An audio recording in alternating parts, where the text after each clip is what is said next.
किसान आंदोलन चल रहा था तो उसी पंचायत में खड़े होकर जब बोलता था कि किसान की बात मानो तो कहते थे नहीं मानेंगे। मैं बोलता था कि इनकी बात नहीं तो इनकी कम से कम इनको किसान मानो, इनको इंसान मानो। 10 गन पकड़ के पाकिस्तान और चीन के बॉर्डर पे देश को सुरक्षा देने का काम करता है। लेकिन जय किसान नहीं थे, जय किसान बोलते थे। 750 किसानों की जान चली गई, जान कुर्बान हो गई किसान आंदोलन में। 1.5 साल तक दिल्ली के चारों तरफ देश का किसान बैठा रहा। किसी के घर में कोई बूढ़ा बाप गया, किसी का बेटा गया, चिताएं जली।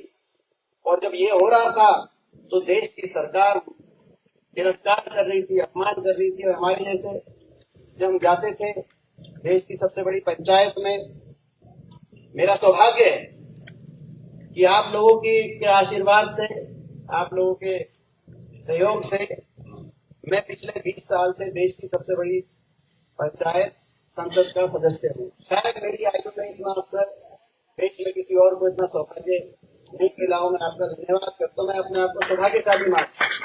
लेकिन मेरा सौभाग्य भी था कि मैं ऐसे समय में जब किसान आंदोलन चल रहा था तो उसी पंचायत में खड़े होकर जब बोलता था कि किसान की बात मानो तो कहते थे नहीं मानेंगे।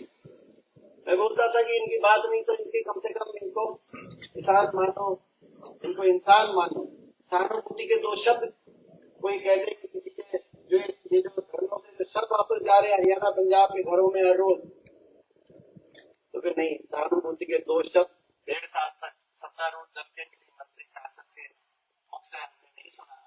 कहते किसी ने कहा खड़े होकर वहां पे जब मैं बोल रहा था सुना होगा संसद में कि देशद्रोही है, और मैंने वही जवाब दिया। मैंने कहा जिनको देशद्रोही बता रहे हो ये वही लोग हैं जिनका एक बेटा सेक्टर का स्टेयरिंग पकड़कर देश को खाद्य सुरक्षा देता है तो दूसरा बेटा स्टेयरिंग गन पकड़ के पाकिस्तान और चीन के बॉर्डर पे देश को सुरक्षा देने का काम करता है। लेकिन जय किसान नहीं थे, न जय जवान छोड़ा, न जय किसान छोड़ा, ना जय नौजवान छोड़ा। आज हरियाणा में देश में सबसे ज्यादा बेरोजगारी, ऐसी स्थिति आ गई बेरोजगारी का हरियाणा आलम ऐसा आ गया कि आज कोई डिप्रेशन का शिकार,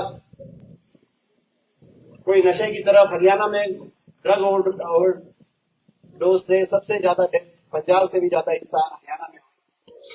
कहीं नशे की बात आ गई, कहीं डिप्रेशन की बात आ गई, कहीं अपना घर बार बेचकर सीधे रास्ते या टेढ़े रास्ते कैसे भी विदेश में जाओ।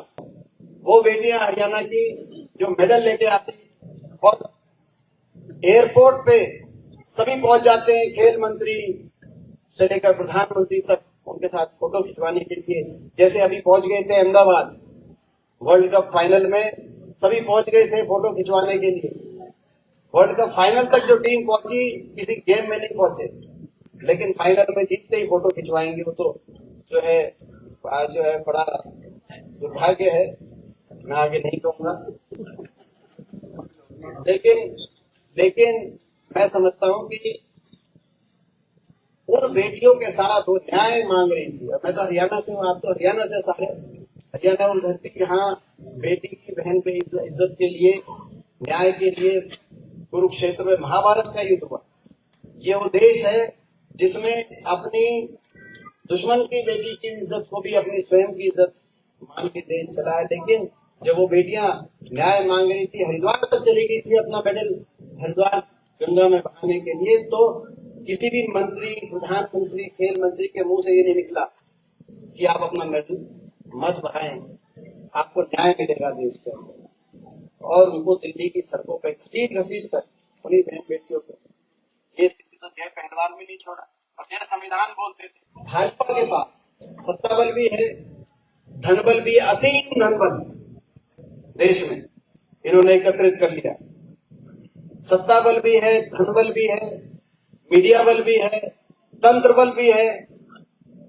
आपने देखा चुनाव चल रहे थे अभी 5 प्रदेशों के, ईडी और सीबीआई कहां थी। छत्तीसगढ़ में भूपेश बघेल जी के घर बैठी थी तो जयपुर में अशोक गहलोत जी के घर बैठी थी। मध्य प्रदेश में कमलनाथ जी के घर बैठी थी।